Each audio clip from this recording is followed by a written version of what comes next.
Mais ça, c'est une génération en train de partir. C'est une génération en voie de disparition. Mais nous de cette génération, vous qui me regardez, vous qui m'écoutez, est-ce que nous reconnaissons nous-mêmes?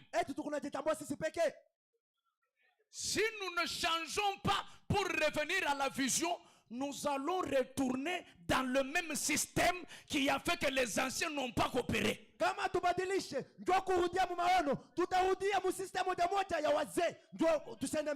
Je connais une manifestation qu'on avait organisée quelque part. Une grande manifestation.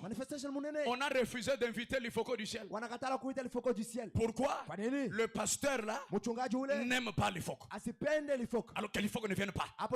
Ne vienne pas ici. On a refusé de l'inviter. Mais pendant la manifestation, c'est un frère de cette église-là. J'ai un cantique à chanter. On a regardé, ce n'est pas l'Ifoko. Ah, lui, il peut chanter. C'est un fils de la maison. Dès qu'il monte, il commence. L'inspiration, c'est le monde de Dieu. Elle vient de la voûte céleste. Vous avez invité l'Ifoko,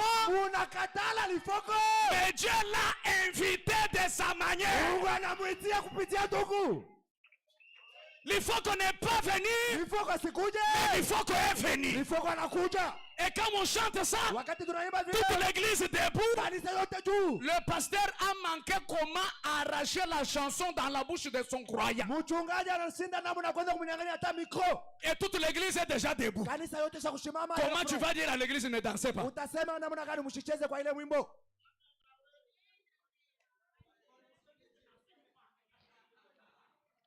Est-ce que j'ai dit la vérité? Amen. Mais si on pouvait reconnaître la grâce que Dieu a mise sur chacun. Mais il faut que c'est une fierté. Non, je le répète, c'est une fierté. Chez les musulmans, ils n'ont pas un Ifoko du ciel. Je vous dis la vérité. Ils n'ont pas un Ifoko du ciel. Chez les pentecôtistes, ils n'ont pas un Ifoko du ciel. Amen. Les pierres séparées, le ciel scellé. Amen. Est-ce que je dérange? Je peux encore attaquer? Donne-moi la force, dites grâce. Attaque encore. L'ange de Dieu. Prêchez le 4 mars en 48. Bon, votre temps de prière qu'on vous donne là, moi j'enseigne ça. Vous irez prier à la maison. Vous irez prier à la maison. D'ailleurs, ça fait longtemps que je ne vous ai pas prêché, non? Laissez-moi d'abord me sentir bien. Vous ne savez pas que vous m'aviez manqué. Quand vous m'écrivez, vous nous manquez. Il n'y a pas que moi qui vous manquez. Même vous, donc...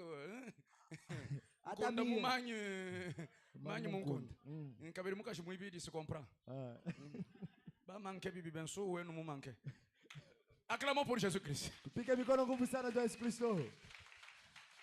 Au point 2, Frère Branham dit, je sais que la chose suivante qui doit arriver, c'est la restauration des dons à l'église.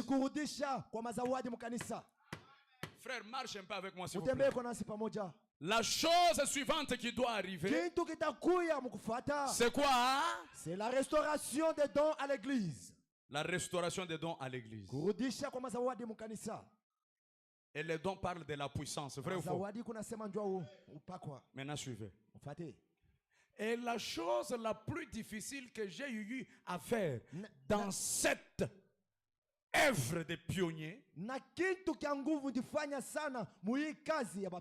c'est faire ceci afin que les gens voient que Dieu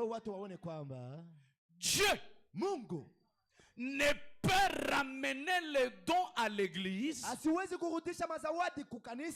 tant que son église est comment? Est divisée.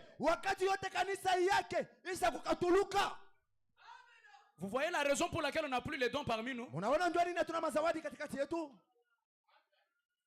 Les dons ne sont plus parmi nous.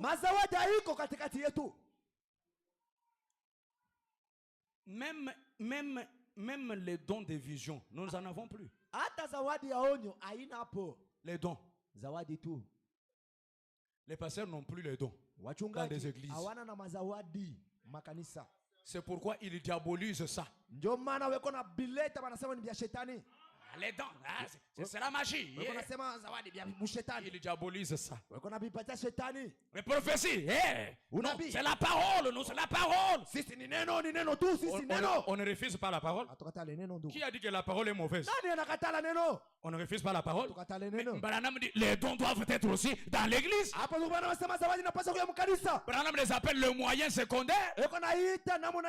Laissez-moi vous dire des vérités. Il y a de certaines choses dont on a besoin des dons. Je peux prier sur un cas. Pas de solution. Je lis des citations. Pas de solution. À ce moment-là, j'ai besoin que Dieu me parle.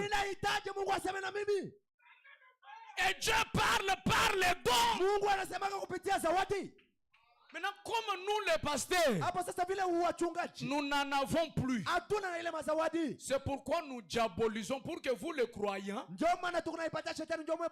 vous oubliez les dons. Parce que ça n'existe plus dans nos églises. Maintenant, je te donne la raison qui fait que les dons n'existent plus.